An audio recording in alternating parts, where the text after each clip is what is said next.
18,5 as escalas Celsius e Fahrenheit. Bom, em quase todos os países do mundo, né, a escala Celsius é a escala de temperatura mais usada no dia a dia. Então, apesar da gente ter como no Sistema Internacional o Kelvin, a escala Celsius é, de fato, a mais onipresente em todo o mundo. A escala Celsius, a temperatura na escala Celsius, ela é medida em graus, e uma variação de 1 grau, isso vale enfatizar, tá? Uma variação de 1 grau Celsius equivale a uma variação de 1 Kelvin. Então, se eu aumentar em 1 grau Celsius, eu aumento 1 Kelvin também, tá certo? Ou seja, o que varia, né, o que muda da escala Kelvin, da escala Celsius, é basicamente aonde a gente define o zero da escala. Então, é só um shift, né, é só um deslocamento do zero que varia entre o grau Celsius e o e o Kelvin, tá certo? Então, na escala Celsius, você tem um deslocamento aí de 273,15. Então, a escala Celsius, ela é deslocada de 273,15 Kelvin, quando a gente compara, né, a Kelvin com a de grau Celsius. Ou seja, o que isso quer dizer? Isso quer dizer o seguinte, ó, que quando eu tenho uma temperatura em Celsius igual a 0 graus Celsius, a minha temperatura em Kelvin é 273,15. Se eu tiver uma temperatura de 20 graus Celsius, então ela é deslocada de 273, então ela vai aqui para 293,15 Kelvin. Se eu tiver uma temperatura TC que é igual a 50 graus Celsius, então aqui eu tenho uma temperatura TK que é uma deslocada de 273,15 Kelvin. É simplesmente um shift, né? É um deslocamento que você tem da escala como um todo. Se a gente analisar esses resultados, é fácil a gente entender uma relação, né, entre a temperatura Celsius e a temperatura Kelvin, né? A temperatura Celsius, ela nada mais é do que minha temperatura absoluta IT, que eu chamei aqui de TK, menos 273,15. Isso aqui me dá a relação entre Celsius e Kelvin. Basta olhar aqui, né? Ó. Se eu pegar e subtrair esse valor aqui, dá 0. Se eu pegar esse valor e subtrair esse aqui, dá 20. Se eu pegar esse valor aqui... Opa, aqui eu escrevi errado. Aqui é 323,15. É porque eu somei 50, né, do shift. Então, se eu pegar esse valor aqui, subtrair esse aqui, me dá esse aqui. Tá certo? Isso relaciona, então, a temperatura Celsius com o Kelvin. Vale frisar aqui que, novamente, né, quando a gente usa a temperatura na escala Celsius, a gente usa o símbolo de grau. Então, a gente escreve 20 graus Celsius, igual está aqui, ó, 50 graus Celsius, usando aqui o grau. E o mesmo a gente não faz na escala Kelvin, né? Na escala Kelvin não tem um grau aqui, não tem grau, é simplesmente o Kelvin propriamente dito. Então, a relação Celsius com Kelvin, de fato, não é tão complicado assim de entender, é basicamente uma diferença, né, da condição do zero absoluto ali, ou do zero, né, no caso da escala de graus Celsius. Bom, e a escala Fahrenheit?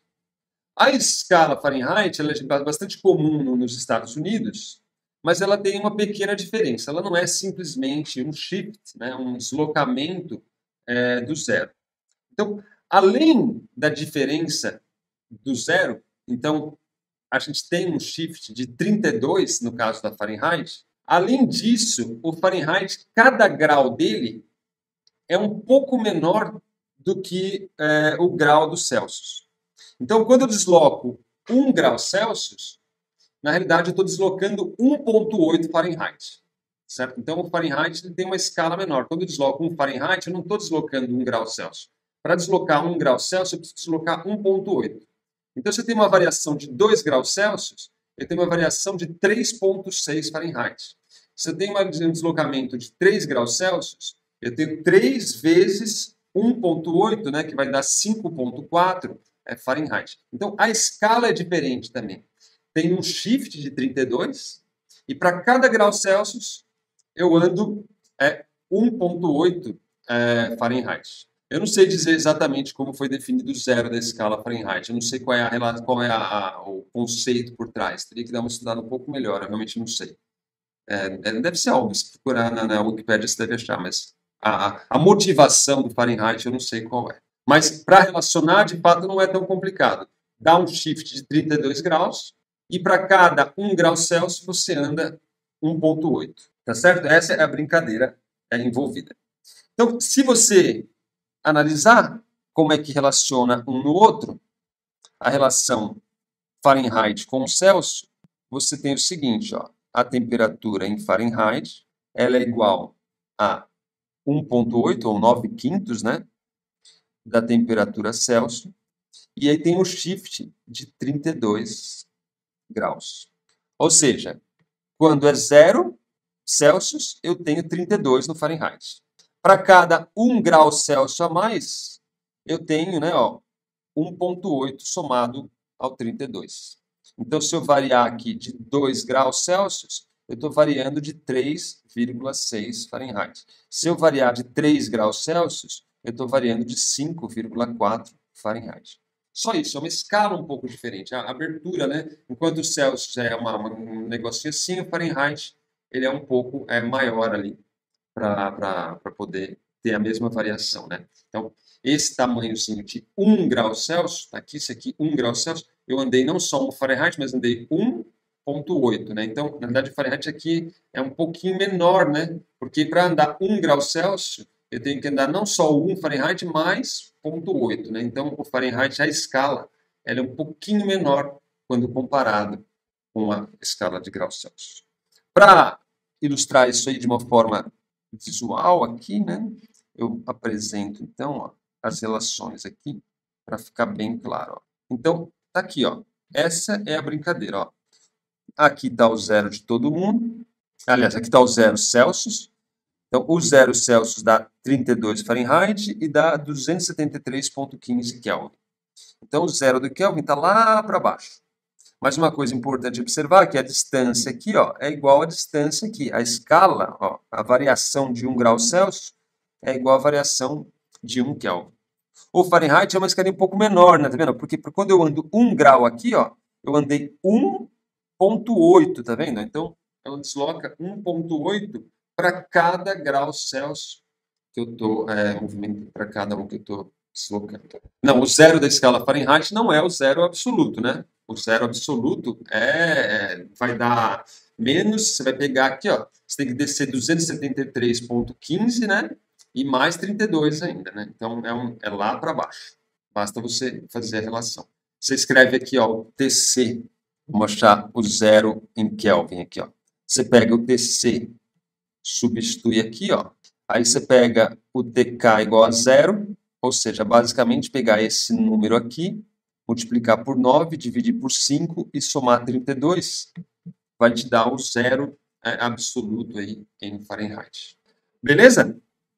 Então, isso são algumas escalas, né? O Celsius, Fahrenheit e o Kelvin são as mais comuns aí, mas você pode ter escala, você pode inclusive criar a sua própria escala, né?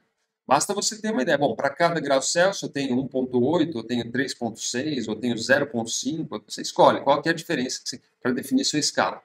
E aí você pode dar um shift, não, quero uma escala cujo zero seja igual ao zero do Kelvin. Pode ser também. Pode pegar os dois, o zero de uma é igual ao zero da outra, mas a cada 1 Kelvin eu ando 5 na outra escala. Pronto, não tem problema nenhum, né? Está definido. A cada 2 anda 10, a cada 5 anda 25 e assim por diante. As escalas você pode fazer como você bem entende, dado a sua conveniência. Vamos fazer um teste 1 e depois um exercício para a gente concluir. Está aqui, ó. Então, teste 1 diz o seguinte.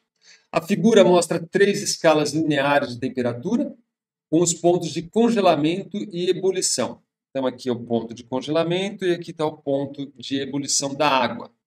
Ordene os graus dessa escala de acordo com o tamanho em ordem decrescente. Então, ordene os graus dessa escala de acordo com o tamanho em ordem decrescente. Bom, veja, Daqui até aqui, nesse sistema X aqui, eu tenho 90 unidades. Tá certo? Eu saio de menos 20, vou até 70, então eu tenho um delta ali de 90 unidades de X. Se você olhar o W, de 30 até 120, eu também tenho 90 unidades. E do ponto Y, também eu tenho 90 unidades. Ou seja, a escala dos três é a mesma, tá certo? A cada um que eu subo num, eu subo no outro. Eu tenho que subir 90 unidades para ir do ponto de congelamento até o ponto de ebulição. Então, a escala é exatamente a mesma. O que está de diferente aí é só o shift inicial da brincadeira. Um começa no menos 20, um começa nos 30, outro começa no 0, mas a cada grau de um é um grau exatamente igual do outro. Então, ordene essas escalas de acordo com o tamanho, todos têm a mesma escala, né? Então, não tem variação da escala, seja medida em X, em W ou em Y. E aí ele pede, ordene as temperaturas em ordem de decrescente. Então, ó, 50x. 50x, ó, estou aqui. Para chegar no 50, eu tive uma variação de 70 unidades. Agora, 50W. 50W é aqui, ó. Então, para chegar do 30W chegar até o 50W, eu tive uma variação de 20 unidades. E o Y é no 50Y, então eu estou mais ou menos aqui. Para sair do 0 e chegar no 50, eu andei 50 unidades. Então, ordene as seguintes temperaturas em ordem decrescente. Essa aqui é a menor, porque andou só 20 unidades. Essa aqui é a intermediária, porque andou 50 unidades. E essa aqui é a maior de todas, porque andou 70 unidades. Lembrando aqui que, como a escala é a mesma, né? Como a gente está ali na mesma escala, uma unidade de um significa uma unidade no outro. Então, a gente pode simplesmente comparar as unidades diretamente, né? Visto que todas elas têm a mesma escala. Então, essa é a menor temperatura, temperatura intermediária e a maior temperatura.